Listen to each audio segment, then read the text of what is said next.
Ang susunod na programa ay rated PG. Ito ay nangangailangan ng patnubay at gabay ng magulang para sa mga batang manonood. Walang kamalay-malay si Giselle na ang pagpasok kay Eric at Justin sa Apex ang magiging pinaka-worst decision na ginawa niya sa buhay niya dahil maghihiganti pala ang dalawa. Lumabas rin ang tunay na kulay ni Eric at Justin sapagkat may dahilan pala kaya bigla silang umuwi ng Pilipinas at yun ay para pabagsakin ang negosyo ng pamilya Tanyag. Ang hindi alam ni Giselle, abot langit pala ang galit ni Eric sa pamilya niya at binibrainwash niya si Justin para magalit rin ito sa nanay niya at para maisagawa ang kanyang plano.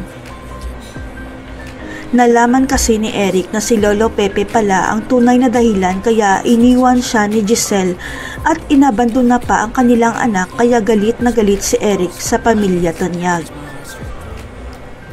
Matagal nang pinaplano ni Eric na maghiganti sa pamilya ni Giselle kaya nang malaman niyang natunto ni Lolo Pepe ang lokasyon nila ni Justin, maisa sa katuparan na ni Eric ang plano.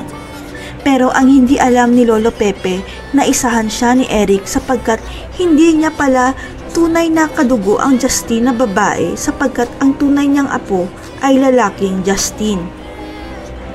Ito ang dahilan kaya hindi nakauwi kaagad ng Pilipinas si Quinito dahil natuklasan niya na peke pala ang DNA test result ni Justin dahil hindi match ang DNA niya sa mga Tanyag. Nang mabalitaan ni Eric na nasa ICU si Lolo Pepe, kaagad silang umuwi ng Pilipinas ni Justin dahil matutupad na ang matagal niyang pinapangarap na makapaghiganti kay Giselle. Abot langit ang kasiyahan ni Eric dahil hawak niya sa lieg si Giselle dahil desperado ito na makasama si Justin na akala niyang anak niya pero ang totoo impostor lang pala. Ang hindi alam ni Eric at Justin, maraming mata at tenga sa loob ng Apex at may nakarinig ng usapan nilang dalawa na gusto pala nilang pabagsakin ang ospital ng pamilya Tanyag. Magsusumbong ang taong nakarinig ng usapan ni Eric at Justin kay Giselle at dito na magsisimula si Giselle na mag-imbestiga tungkol sa tunay na katauhan ni Eric at Justin. Hanggang sa tumawag si Quinito at si Giselle na mismo ang nakausap niya at sinabi ni Quinito na peke ang DNA test nila ni Justin dahil lalaki pala ang tunay nilang anak ni Eric. Biglang gumuho ang mundo ni Giselle dahil natutunan na rin niyang mahalin si Justin kahit hindi pala sila magkadugo kaya si Giselle na mismo ang magpapalayas sa dalawa.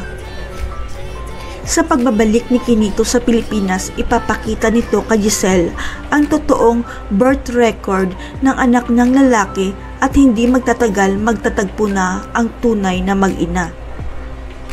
Makokonsensya kaya si Justin at aaminin ang masamang plano ni Eric kay Giselle? Babalik na kaya si Annalyn sa Apex dahil siya na lang ang solong tagapagmana nito? Abangan.